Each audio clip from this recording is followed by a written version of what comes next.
si ACT Teachers Party List, Congressman Antonio Tino. Good morning po, sir. Hi, good morning Manong Ted at good morning kay DJ Chacha at sa ating mga taga-subaybay. Okay, go ahead, Cha. Good morning po, Congressman. Oo, thank you for being on the show. Congressman, naglabas na po ng pahayag ang Makabayan Bloc ukol dito sa nangyayari ngayon ng mga resignations, maging sa mga video statement na inilabas ni Zaldico at sa naging interpellation din kahapon ni Senator Ping Lacson. Dito po sa naunang pahayag ninyo, sinasabi nyo na hindi sapat ang resignation. Bakit nga po ba mahalaga na imbestigahan itong mga tao na iniuugnay dito po sa 100 billion pesos insertion? Well, yung mga pahayag ni Zaldico and then subsequently yung sinalaysay sa interpellation ni Senator Ping na galing daw kay Yusek Bernardo, sa unang pagkakataon ay tinutukoy yung mga personalities na pinakamalapit na talaga sa Pangulo. No? So ito yung no less than the Executive Secretary, si Lucas Bersamin. Tapos ang DBM Secretary ng Pangulo, si Secretary Amena Pangandaman, among others. So dikit na po sa Pangulo yung mga personalities na sinasabing may kinalaman sa o nagpatupad ng utos ng Pangulo na mag-insert ng 100 billion pesos worth of items sa 2025 budget at tumanggap pa ngayon ng at nagbigay daw si Zaldico at si Yusek Bernardo, may hiwalay silang mga sinasabi na malaking mga kickback, billions in kickbacks. So kaya kailangang napakaseryoso po ng mga aligasyon na ito at hindi maaaring tumigil lamang ito sa resignation nila.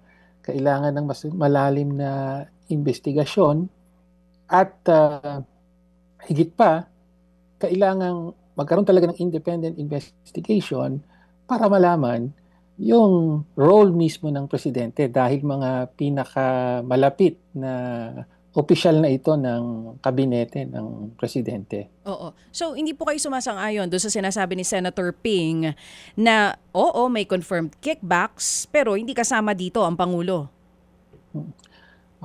Well, kini-question nga natin yung una, yung pamamaraan ng pag-disclose ni Senator Ping sa publiko nung apparently napaka-explosive na impormasyon na binahagi daw sa kanya ni Yusek Bernardo.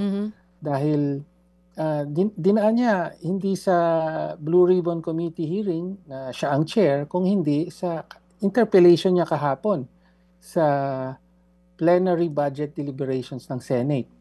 No? Tapos, so hindi pa natin direktang naririnig mula kay Yusek Bernardo mismo ang mga impormasyong ito. So dapat mangyari yon. Pangalawa, mukhang meron ng conclusion na binabahagi sa publiko si Senator Ping, no, na sinasabi niya walang direktang kinalaman ng Pangulo dito, kung hindi ginamit lang daw, ni name drop lang ni may gumamit lang ng pangalan. Bersamin. Ang pinakamataas na opisyal na binabanggit niya si Executive Secretary Bersamin. No, parang yun ang sinasabi ni Senator Ping, na ginamit lang daw ang pangalan at walang kinalaman ng Pangulo dito. So kinukondisyonan ni Senator Ping ang publiko na gano'n ang interpretasyon sa mga sinasabi ni Yusek Bernardo. However, wala naman siyang anumang ebidensyang pinanghahawakan para sabihing walang kinalaman ng Pangulo at name dropping lang o ginagamit lang ang pangalan niya ng mga opisyal na ito.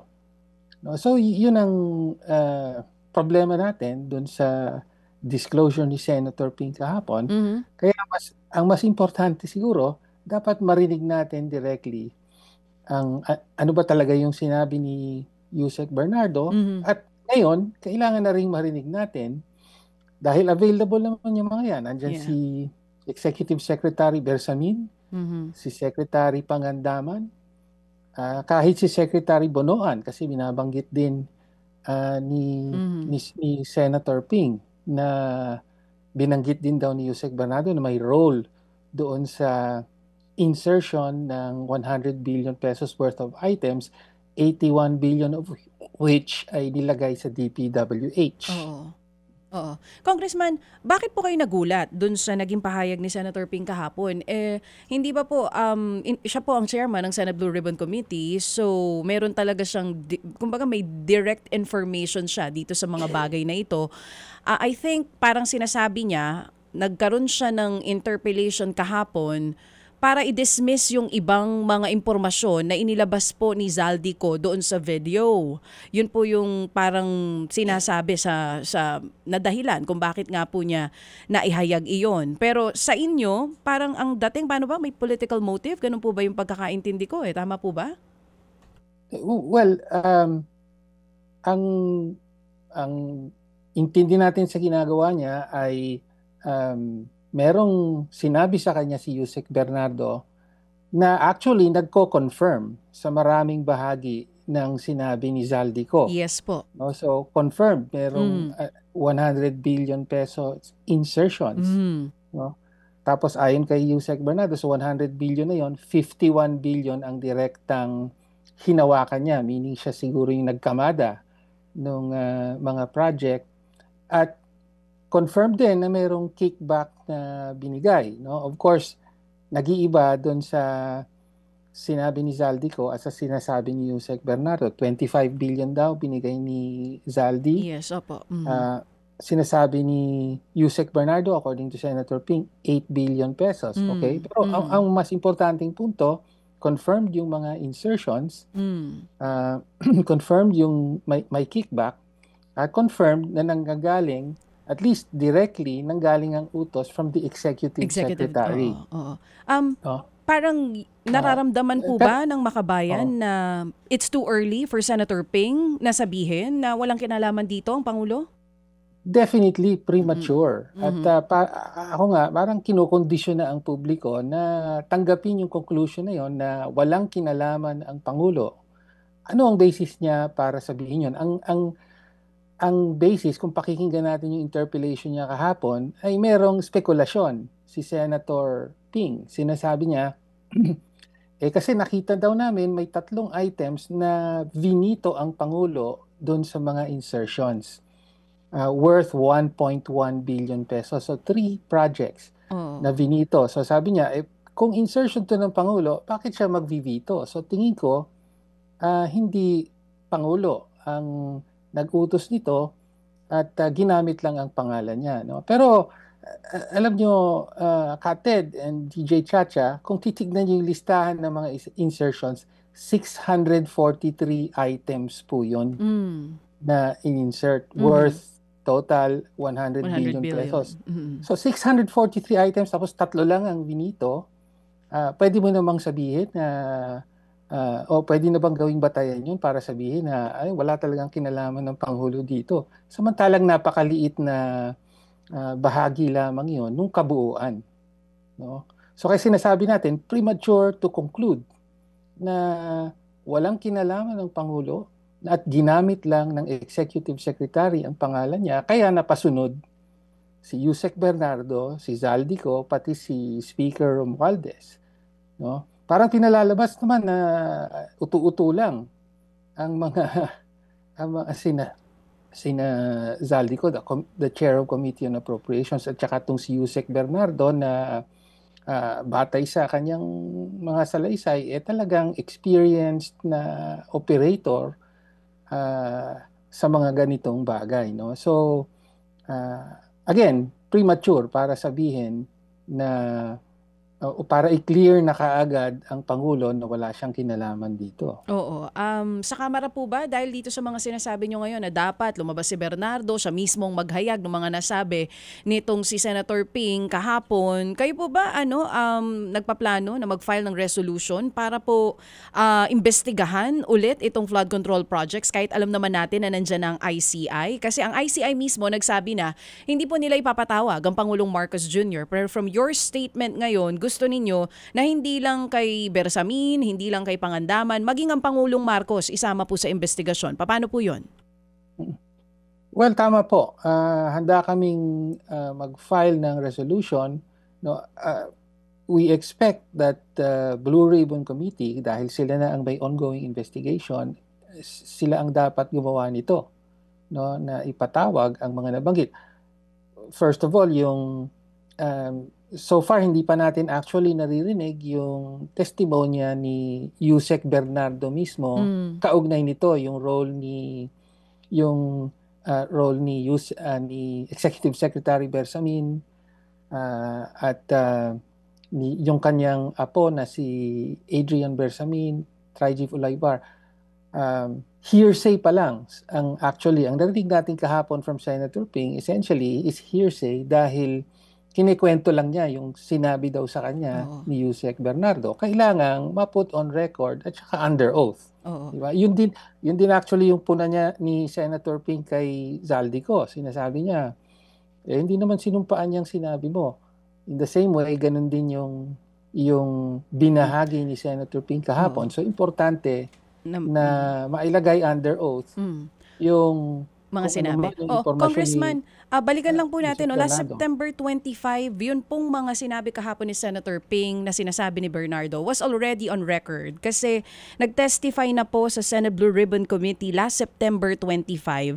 Itong si Bernardo, yung mga naihayag kahapon ni Senator Ping was also the same statement na inihayag po ni Bernardo last September 25.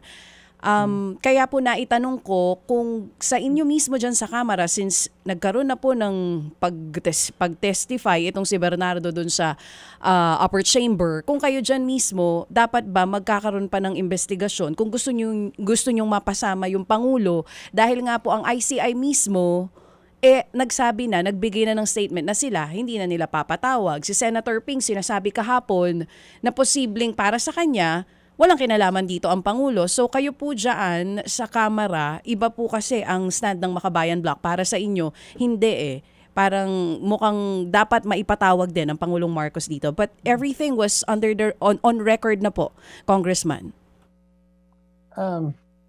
Totoo yan na sa every time sasalita si Yusek Bernardo, binabanggit niya si Executive Secretary Bersamin.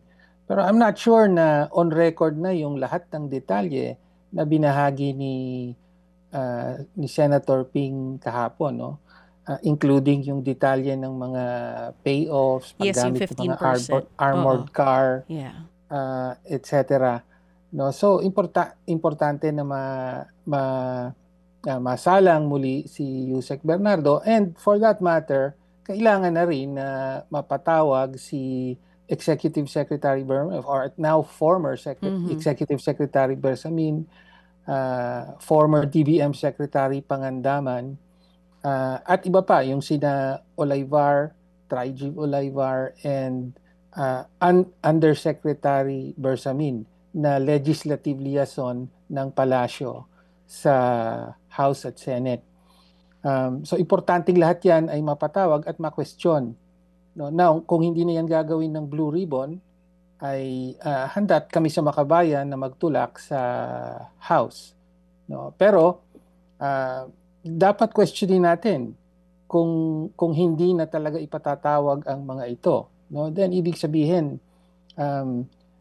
tila hindi totoo yung sinasabi na the investigation will be pursued wherever the evidence leads, no?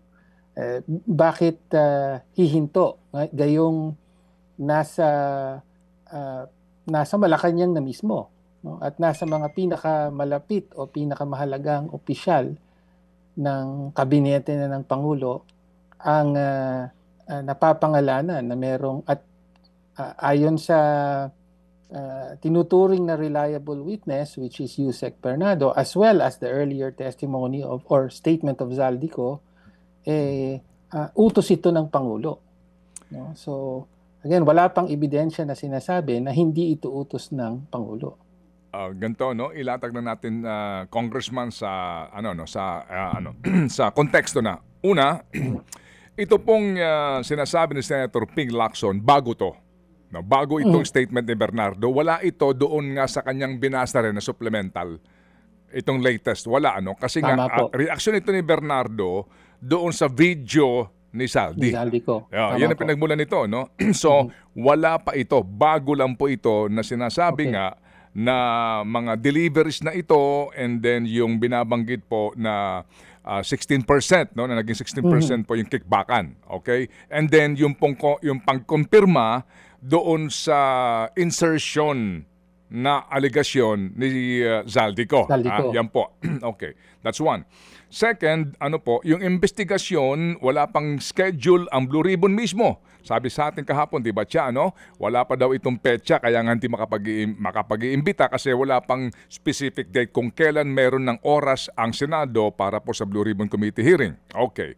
So, hindi pa natin alam kung ipapatawag ba itong sila Bersamin, Lucas Bersamin, Pangandaman, at maging itong ilang pa na mga binabanggit ngayon na mga personalidad. Ang ICI ang may ongoing investigation, di ba, Congressman? Okay. Ang ICI po, hindi rin natin alam, no? Kung kailan sila muli magpapatawag ng hearing at kung ipatatawag ba nila itong sila Secretary Lucas Bersamin at maging si Pangandaman. Dito ho tayo muna sa ICI. Opo. Ano po ang inyong panawagan sa ICI? Kung meron man, dito po sa isyong ito. Well, hamon po sa kanila na ipatawag at imbestigahan ang mga bagong pangalan na lumalabas ngayon, no?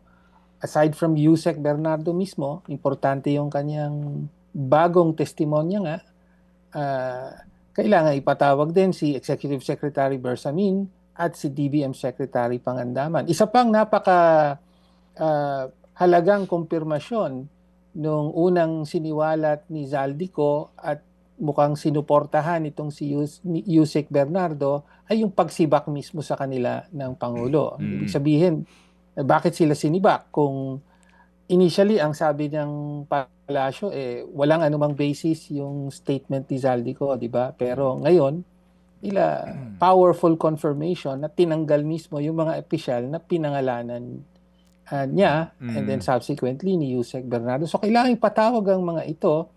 At again, dahil executive secretary ang pinag-uusapan dito, kailangang imbestigahan kung utos talaga ng presidente ito. No? As I said earlier, wala pang basis yung conclusion ni Senator Ping na walang kinalaman ang Pangulo dito. Spekulasyon lang niya yun. Ngunit inahayag na sa publiko na as though ito ang katotohanan. So kailangan pang establish yung ano ba ang totoo, no? Inutos pa talaga ito ng Pangulo. So ang isang makasasagot niyan directly ay si Executive Secretary Bersamin. Opo. At again, bukas po ang aming pong programa sa panig po ni dati pong Executive Secretary Lucas Bersamin. Si Senator Edgardo Angara, na ngayon po ay Education Secretary, ano po ang inyo pong pag-aanalisa dito po sa pagbabanggit din ng kanyang pangalan? Kasi nga ito pong si Ginoong Trigive Olaybar, DepEd Undersecretary at dati rin niyang tauhan at mukha pong kanyang isinama ngayon sa kanyang team sa DepEd. Well, of course, kailangan ding magpaliwanag, no? Maraming mga binanggit si Secretary Angara, former Senator Grace po, marami, di ba? Senator Binay and so on. Binanggit sila dun sa pinakahuling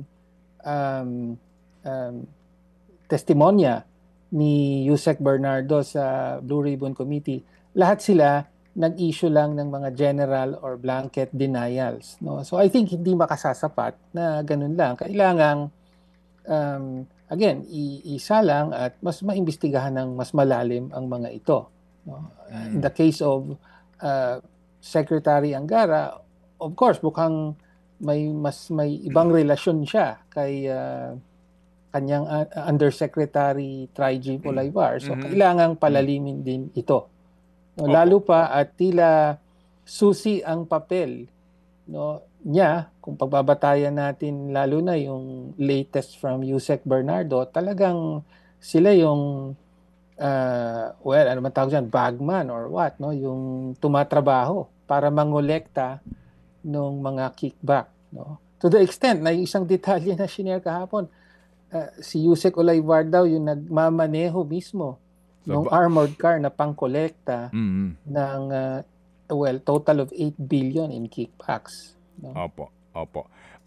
Sir, ito po ay para sa ICI nga na inyo pong panawagan at sabi nga din po ninyo, dapat din maiklaro kung mayroon pong Blue Ribbon Committee hearing sa susunod na pagkakataon. Sa Kamara de Representante, I'm sure hindi kayo diyan karak-araka kakaroon ng investigasyon nang walang basbas ng House leadership, no? Kaya nga itong committee ni Ridon hindi natuloy sa kanyang Dolomite investigation kasi wala palang basbas pa ng House leadership, 'di ba? Yung katotohanan diyan eh.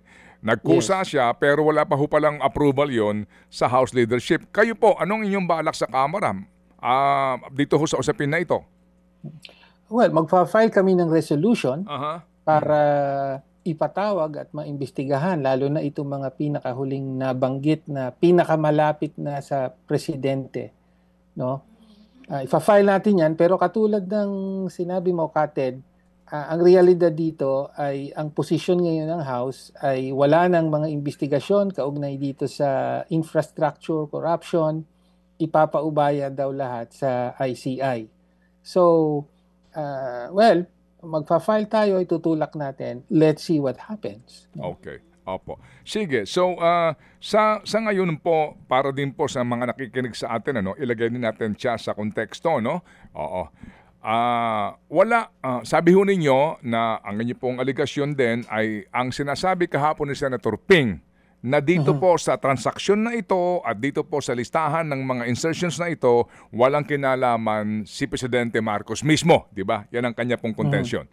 Ang sinasabi nyo, wala pa talaga naman ding preba na, na hindi totoo. Meaning, dapat patunayan na hindi totoo talaga na walang utos si Presidente at wala siyang kaugnayan dito sa kickbackan na ito. Yan po ang inyong contention naman. Ano po? Tama po. Okay. Sakto. Wala pa naman talaga, no? Okay. As far as actually siguro kung isinalang directly si Yusek Bernardo, ang sasabihin niya ay inutos sa kanya ni Executive Secretary Bersamin na mag-insert. Kaya niya sinunod dahil naniniwala siya na utos ito ng presidente. Ganon din naman ang sinabi ni Zaldico, no? Na sinabi sa kanya ni Secretary Amena Pangandaman na utos ng presidente na mag-insert ng 100 billion sa GAA. Opo. So, wala pa pong anumang konkretong ebidensya na ipapakita na hindi ito utos ng presidente. Opo. Congressman, akin lang po lalagay sa tamang konteksto Ang specific po na sinasabi ni Zaldico nagsimula ito nung tumawag si Sec Mena Pangandaban sa akin noong nag-uumpisa ang BICAM process last year, 2024. Ang sabi niya, katatapos lang ng meeting nila ni Pangulo at may instructions na mag-insert o magpasok ng 100 billion worth of projects sa BICAM. At sinabi pa ni Sec Mena, you can confirm with Yusek Adrian Bersamin. Dahil magkasama sila sa meeting ni Pangulong BBM noong araw na iyon. Agad kong tinawagan si Yusek Adrian Bersamin at tinanong ko kung may instruction nga ba ang Pangulo na magpasok ng 100 billion during their meeting. Ang sabi nga po niya ay totoo. Meaning, si Sec Mena nag-name drop sa Pangulo Mhm. Ito ho yun, ano? Nag-name drop Yes. sa Pangulo at Oo. sabi niya, tawagan mo itong si Mhm. Yusek Bersamin to Mhm. confirm. Sabi naman daw ni Yes. Yusek, Correct. ay totoo. So, yun po, Correct. kumbaga, hindi si Lucas Bersamin ang kausap dito. Si Mhm. Pangandaman at saka yung Yusek Bersamin. Tama? Yes. Opo, okay. So, Tama ngayon, po. oh, Si Yusek Bernardo ang nagsabi, ayon sa salaysay ni Senator Ping, si Yusek Bernardo ang nagsabi na siya ang may kausap kay Executive Secretary Bersamin. opo, yun. Okay. So, Okay. tungkol naman doon sa sino ba ang magpoproseso ng release ng Mhm. pondo. Right? Yes. Ang Correct. sabi umano ni Secretary Bersamin na we will take care of that. Yes. Yun. Ang bahala nun. Para ilagay Opo. sa tamang konteksto ito sa Tama mga po. kwento-kwento nila. Ha? Kasi po, Yes. ito'y bagay na maselan at kinakailangan nga pong laliman pa ang investigasyon. So ngayon, ang inyo pong claim sa Grupo ng Makabayan, sandali lang, wag muna nating agad i-clear si Pangulong Marcos mismo. Diba? Kasi Tama po. hindi pa naman talaga cleared kasi hindi pa talaga humaharap sa masusing pagtatanong itong mga taong isinasangkot dito nga sa particular na isyong ito. Correct. Tama po. Okay, 'di ba? Para lang humalinaw po ang ating pinag-uusapan at muli po Opo. bukas ang aming programa para po kay former Secretary Mena Pangandaman, dito po sa mga kay Yusek Traiguib Olaivar at Executive Secretary Lucas Bersamin at maging kay Yusek Adrian Bersamin sa isyong ito. Si Saldico po bukas ang aming programa pero sigurado hindi siya magpapaunlak ng panayam. Klaro po naman 'yan. Okay. Ngayon, sige. So, Congressman Tinio, dito po sa Kamara, ano po ang inyo pong magagawa para maobliga ang ICI? Kasi sa ngayon sa Blue Ribbon, ibahong counterpart nyo po sa legislatura para maobliga lang po ang ICI. Kasi ang ICI di mo rin alam ano ba ang kanilang patakaran, timetable. Babalikan ko nga mamaya yung listahan ng kanilang mga inimbitahan. Marami pong mga intermediaries, maraming mga low-lying fruits na hindi nila hina-harvest sa isyong ito. So, ano ba ang paraan para maobliga ninyo sa Kamara ang ICI na maipatawag itong mga taong ito bagamat sila po tinatawag nga na independent?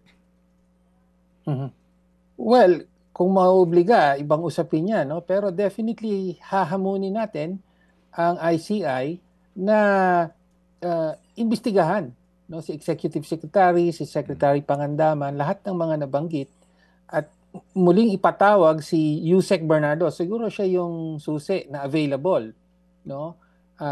Humarap doon at sumpaan at ibahagi yung sinabi niyang binahagi niya kay Senator Ping at sa kwento ni Senator Ping, pinasulat daw yung testimonya niyon at binigay ni Senator Ping kay Pangulong Marcos. Yun pa nga yung isang medyo questionable sa salaysay. Bakit binigay kay Pangulong Marcos? Siya nga yung implicated. No? Anyway, so hamon to, no? Kung totoong independent ang ICI, ipakita nila dahil nakasalalay ang kredibilidad ng buong anti-corruption investigation na isinasagawa nila na mapatawag at thoroughly ma-investigate ang mga pinakamataas na opisyal na ito, pinakamalapit na sa presidente. Opo. No? At ang bumubukas na usapin na ngayon ay, well, mukhang meron ng mga at least dalawa na mga susing tao, si Yusek Bernardo at saka si Zaldico, former chair of Committee on Appropriations, na nagsasabi na inutos ng Pangulo na mag-insert ng 100 billion at sinasabi lang nagbigay sila ng kickback, no, kaugnay dito. Of course, hindi direct, at least Yusek Bernardo, hindi directly sa Pangulo ibinigay. Si Zaldico, sinasabi niya, nagdala pa sa Malacanang, no? Pero of course, hindi naman natin ma-expect na directly ibibigay sa Pangulo personally ang mga ganito kalaking pondo. So, kailangan again, nakasalalay ang kredibilidad ng investigasyon ng ICI sa pag-imbestiga, no? Dito na ang usapin na ngayon ay may direktang papel at pakinabang ba ang Pangulo sa corruption sa DPWH funds. At dahil meron na pong dalawang susing mga personahe na nagsasabi na meron. Opo. Direktang Sige. inutos niya ito. Okay, opo. Kayo ba nagtatanong din siguro, kung tinanggap nila Olivar yung halaga na kabuuang 8 billion, 8 billion. saan nila dinala pera? Well, of course, kaya nga dapat tanungin si Yusek Olivar mismo, si Senator Ping. Sabi niya kapon, well, di na natin alam kung saan napunta. Well, meron siyang kapangyarihan, siya ang Blue Ribbon Committee Chair. Ipatawag niya si Yusek Olivar para malaman na natin directly from him. Opo. At hindi kaya ito'y makalabas na ng bansa, no? Itong sila Adrian Bersamin tsaka si Trigive Olivar, no?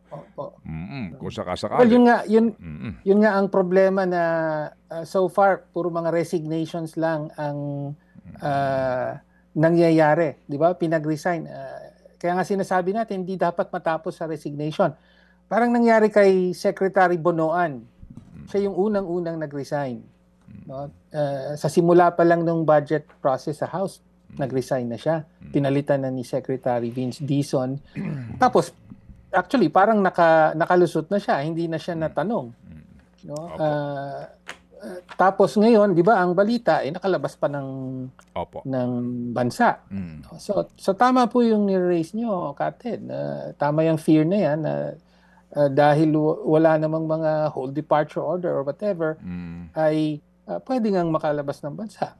Opo. Sige po. Salamat po na marami, Congressman. Abangan po namin, no? Kaya lang po ako nagtanong dito nga, no, kung mauobliga ba ang ICI kasi baka kayo may iniisip kayong kaparaanan para paharapin sila sa inyo pong pagtatanong. Tapos na ba ang kanilang budget? Alam niyo yun?